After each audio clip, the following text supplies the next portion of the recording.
The American Yawp, Chapter 11, Growth and Conflict, Section 8, Westward Expansion and the Politics of Slavery, questions over slavery's fate in the West endured in the United States. In late 1839, following the collective defeat of its four scattered candidates in the presidential election of 1836, the Whig Party held their first national convention in Harrisburg, Pennsylvania. Emboldened by President Martin Van Buren's failure to control the panic of 1837 and seeking to take advantage of the growing call for reform, to party founder Henry Clay's disappointment, the convention voted to nominate not him, but General William Henry Harrison of Ohio as the Whig candidate for president in 1840. Harrison was known primarily for defeating Shawnee warriors led by Tecumseh before and during the War of 1812, most famously at the Battle of Tippecanoe in present-day Indiana. Whig leaders viewed him as a candidate with broad patriotic appeal. They portrayed him as the log cabin and hard cider candidate, a plain man of the country, unlike the Easterner Martin Van Buren. To balance the ticket with a Southerner, the Whigs nominated a slave-owning Virginia Senator, John Tyler, for vice president. A compromise candidate, Tyler was originally a Democrat and a Jackson supporter in the 1820s and 1830s. Although he had broken with Jackson over his stance on states' rights during the nullification crisis in 1832, Tyler never fully identified with the Whigs' platform of government-led reform so popular among moralists and middle-class reformers across the expanding and changing country. Although Tippecanoe and Tyler too easily won the presidential election of 1840, this choice of ticket turned out to be disastrous for the Whigs. Harrison became ill and died after just 31 days in office. Harrison thus holds the ironic honor of having the longest inaugural address and the shortest term in office of any American president, 31. Vice President Tyler became president and soon adopted policies that looked far more like Andrew Jackson's than like a Whig's.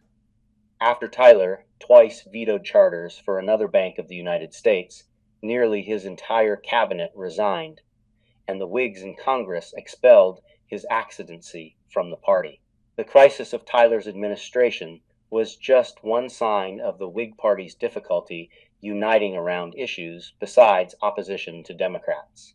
The Whig Party succeeded in electing one more president, but remained deeply divided. Its problems grew as the issue of slavery strained the Union in the 1850s. Likewise, the push west only exacerbated the moral concerns of anti-slavery advocates in the North and Midwest and underlined the politically fraught prospects of slave state representation in Congress and the national government more generally. Westward expansion seemed to also imply an expansion of the slave interest, as Southern filibusters contemplated ways to graft new slave-holding territories onto the expanding nation. The 1840s opened with a number of disturbing developments for anti-slavery leaders. The 1842 Supreme Court case, Prigg v. Pennsylvania, ruled that the federal government's Fugitive Slave Act trumped Pennsylvania's personal liberty law. Anti-slavery activists believed that the federal government only served Southern enslavers, who were trouncing the states' rights of the North. A number of Northern states reacted by passing new personal liberty laws in protest in 1843. The rising controversy over the status of freedom-seeking people swelled partly through the influence of escaped formerly enslaved people, including Frederick Douglass. Other formerly enslaved people, including Sojourner Truth, joined Douglass in rousing support for anti-slavery, as did free Black Americans like Maria Stewart, James McCune Smith, Martin Delany, and numerous others. Points 33. But Black activists did more than deliver speeches. They also attacked the fugitive slave laws by helping thousands to escape. The incredible career of Harriet Tubman is one of the more dramatic examples. But the forces of slavery had powerful allies at every level of government, and as the 1840s progressed, those committed to the cause of abolition and anti-slavery would look for new political options as they continued to challenge the institutions of slavery. The Whig Party had initially formed in opposition to Andrew Jackson's presidency, and out of this opposition, it blamed Democrats for defending slavery at the expense of the American people. Yet anti-slavery was never a core component of the Whig platform. Several abolitionists grew so disgusted with the Whigs that they formed their own party, a true anti-slavery party. Activists in Warsaw, New York, organized the Anti-Slavery Liberty Party in 1839. Liberty leaders demanded the end of slavery in the District of Columbia, the end of the interstate slave trade, and the prohibition of slavery's expansion into the West. But the Liberty Party also shunned women's participation in the movement and distanced itself from visions of true racial egalitarianism. Few Americans voted for the party. The Democrats and Whigs continued to dominate American politics. With this political status quo, Democrats and Whigs fostered a moment of relative calm on the slavery debate, partially aided by gag rules prohibiting discussion of anti-slavery petitions.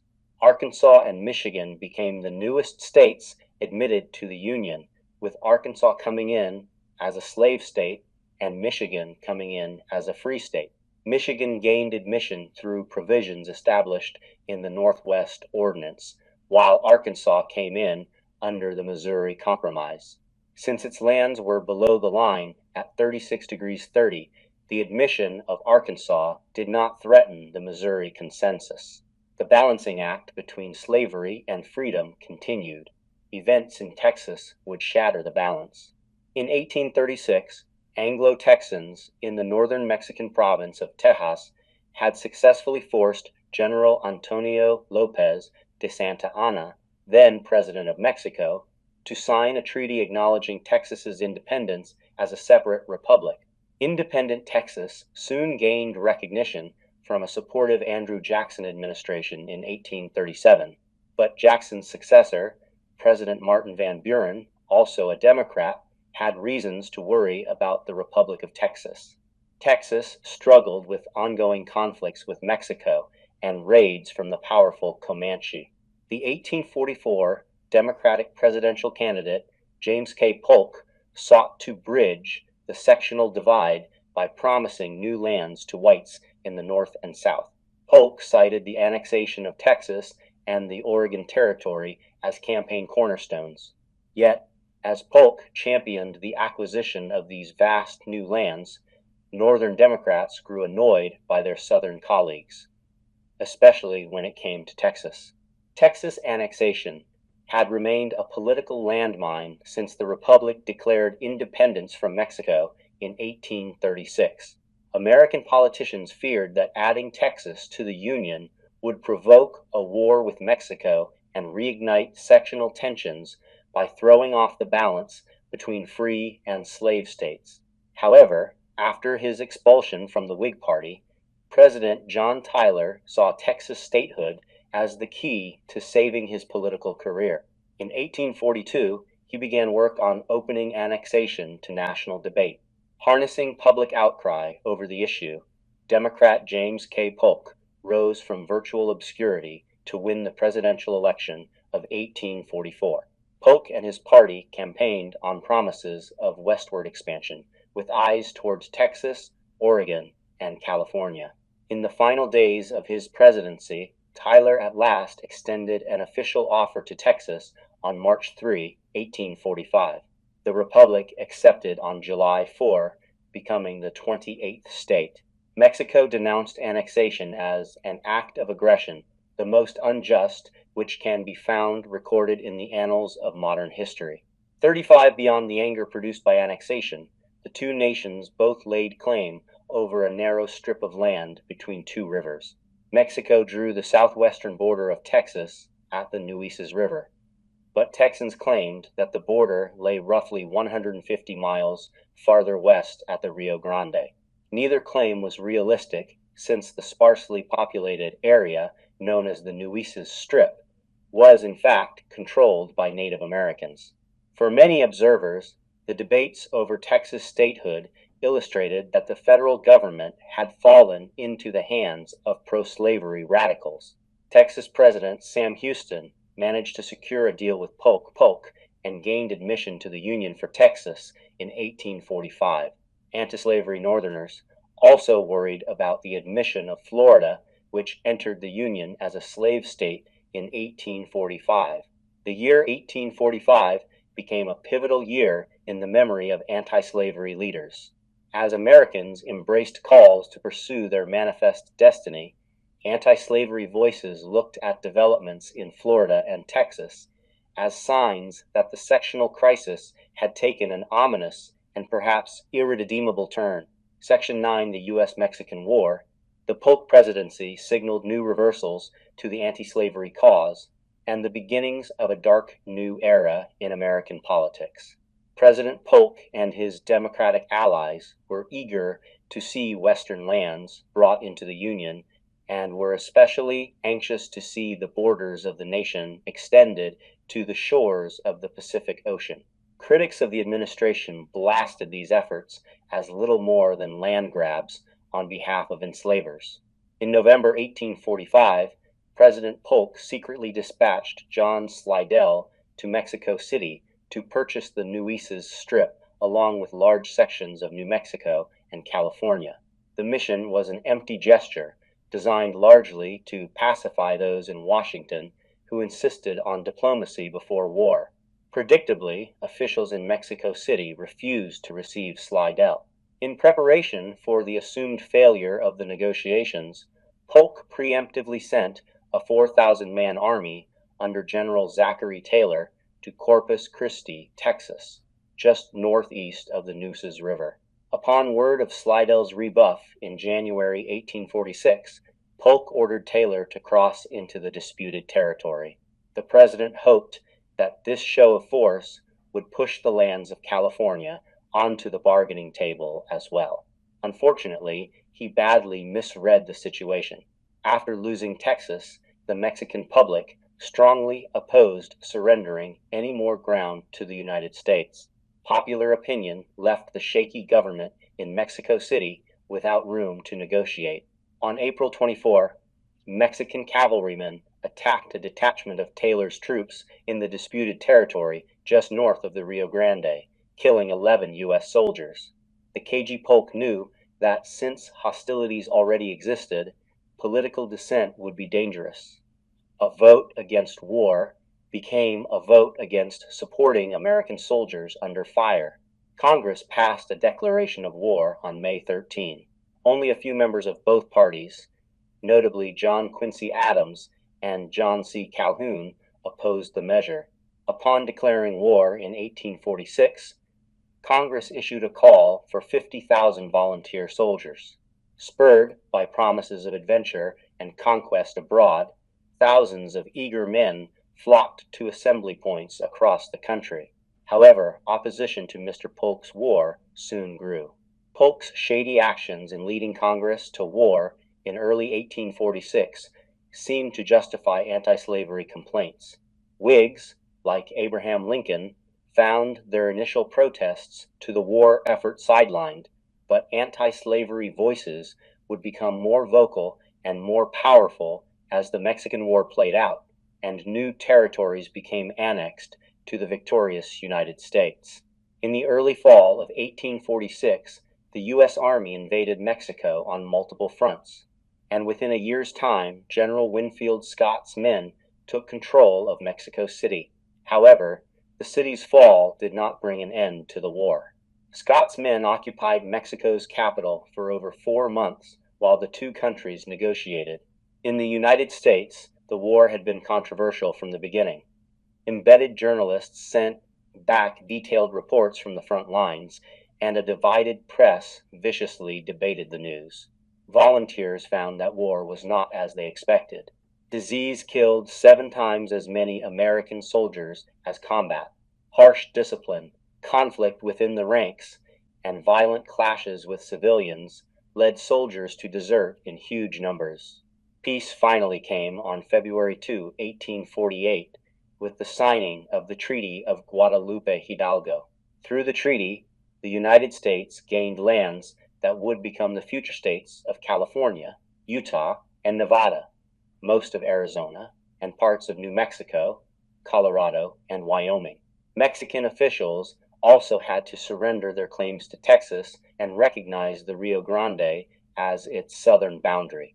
The United States offered $15 million for all of it. With American soldiers occupying their capital, Mexican leaders had no choice but to sign. With the Treaty of Guadalupe Hidalgo and a newly forged peace, Polk opened up American expansion to the Pacific. New outlets for American expansion going forward, not just in Oregon, but also in the Great Basin, Southern Plains, and far southwest, became viable. The newly won American West attracted a diverse group of entrepreneurs and settlers to the commercial towns of New Mexico, the fertile lands of eastern Texas, the famed gold deposits of California, and the Rocky Mountains. This post-war migration built on earlier paths of travel dating back to the 1820s, when the lucrative Santa Fe trade enticed merchants to New Mexico and generous land grants brought numerous settlers to Texas. The Gadsden Purchase of 1854 further added to American gains north of Mexico and solidified the southern border from the Rio Grande across to the Pacific Ocean, while the 1848 Treaty of Guadalupe Hidalgo secured vast tracts of land for American settlement, development, and overall expansion. The treaty infuriated anti-slavery leaders in the United States. The spoils of war were impressive, but it was clear they would help expand slavery. Anti-slavery activists, who already judged the Mexican War and enslavers' plot, vowed that none of the newly won territories should be open to slavery. But, knowing that the Liberty Party was also not likely to provide a home to many moderate voters, leaders fostered a new and more competitive party, which they called the Free Soil Party. Anti-slavery leaders had thought that their vision of a federal government divorced from slavery might be represented by the major parties in the presidential election of 1848, but both the Whigs and the Democrats nominated candidates hostile to the anti-slavery cause. Left unrepresented, anti-slavery Free Soil leaders swung into action, demanding an alternative to the pro-slavery status quo. Free Soil leaders assembled so-called conscience Whigs, the remnants of the Liberty Party, and anti-slavery Democrats under a new political umbrella. The Free Soil Coalition called for a national convention in August 1848 at Buffalo, New York.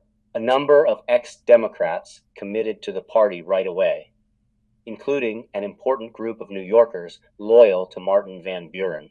The Free Soil Party's platform bridged the Eastern and Western leadership together and called for an end to slavery in Washington, D.C., and a halt on slavery's expansion into the Western Territories, Point 38. The admission of Wisconsin as a free state in May 1848 helped cool tensions after the Texas and Florida admissions. Meanwhile, news from a number of failed European revolutions alarmed American reformers, but as exiled radicals filtered into the United States, a strengthening women's rights movement also flexed its muscle at Seneca Falls, New York. Frederick Douglass also appeared at the convention and took part in the proceedings, where participants debated the declaration of sentiments, grievances, and resolutions. By August 1848, it seemed plausible that the Free Soil movement might tap into these reforms and build a broader coalition. In some ways, that is precisely what it did. But come November, the spirit of reform failed to yield much at the polls. Whig candidate Zachary Taylor bested Democrat Lewis Cass of Michigan. The Free Soil movement hardly made a dent in the 1848 presidential election, but it drew more than 4 times the popular vote won by the Liberty Party in earlier elections. It was a promising start.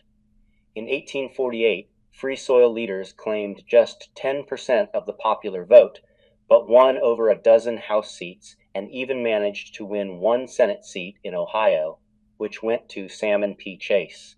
In Congress, Free Soil members had enough votes to swing power to either the Whigs or the Democrats, making them a sizable minority party that could no longer be ignored. In the years ahead, concerns about slavery's expansion west and the pro-slavery leanings of the national government would continue to fuel the Free Soil opposition movement.